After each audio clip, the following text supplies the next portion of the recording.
இதோ மூன்றாவது ஒருவன் நட்சத்திரம் போல புறப்பட்டு வருவான்.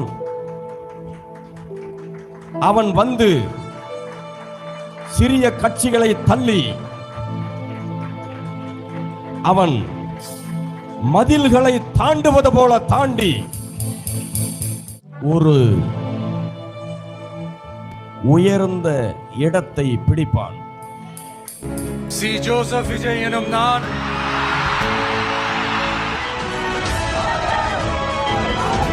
தலைமைச் செயலகத்தில் காவல்துறை மரியாதையை ஏற்றுக்கொண்ட முதலமைச்சர் பின்னர் தனது அறைக்கு சென்று பொறுப்பேற்றார். தலைமைச் செயலகத்தில் தற்பொழுது அரியணையில் முதலமைச்சர் விஜய் அமர்ந்திருக்கிறார். காட்சிகளை நாம் நேரடியாக பார்த்துக் கொண்டிருக்கிறோம். கர்த்தர் என்னோடு 2007 வெளிப்படுத்தி பேசினார். தமிழ்நாட்டிலே இந்த பெரிய 2 கட்சியினுடைய பின்புலம் இல்லாமல், தெளிவா புரிஞ்சுக்கொள்ளுங்க, அண்ணா திமுக திமுக இல்லாம ஒரு மாற்றத்தை கர்த்தர் கொண்டு வரப்போகிறார். தமிழக சட்டப்பேரவை தேர்தல் வரலாற்றில் 1967க்கு பிறகு திமுக அதிமுக அல்லாத ஒரு கட்சி அதிக இடங்களில் 100க்கும் மேற்பட்ட இடங்களில் வெற்றி பெற்று முன்னிலை வகித்து வரக்கூடிய சூழலில் தற்போது சுமார் 60 ஆண்டுகளாக தமிழகத்தை ஆண்டு வந்த இருபெரும் திராவிட பேரியக்கங்களை வீழ்த்தி ஒரு புதிய சகாப்தத்தை விஜய் தொடங்கி வைத்துள்ளார்.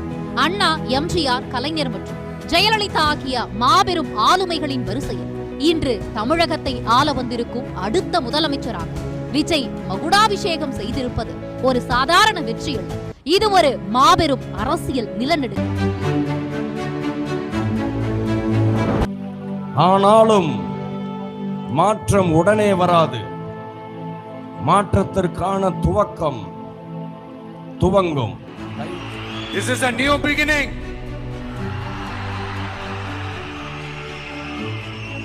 A new era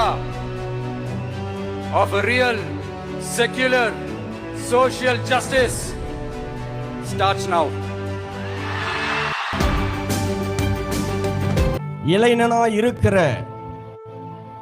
நிதி என்று அழைக்கப்படுகிற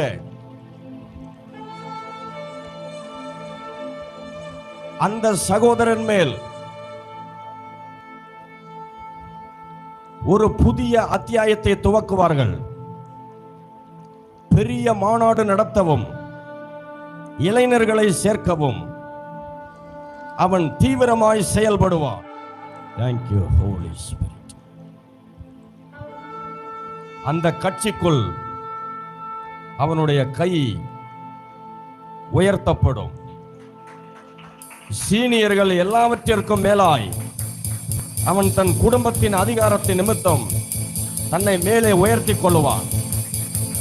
Thank you, Holy Spirit.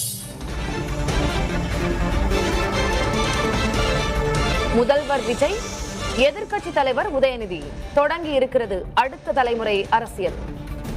திமுகவின் சட்டமன்ற கட்சி தலைவராக உதயநிதி ஸ்டாலின் தேர்வாகியுள்ளார். காலத்திற்கு முன்பே மறையக்கூடிய சூரிய பிரகாசம். இதோடு இன்னொரு விஷயத்தை உங்களோடு பகிர்ந்து கொள்ள விரும்புகிறேன்.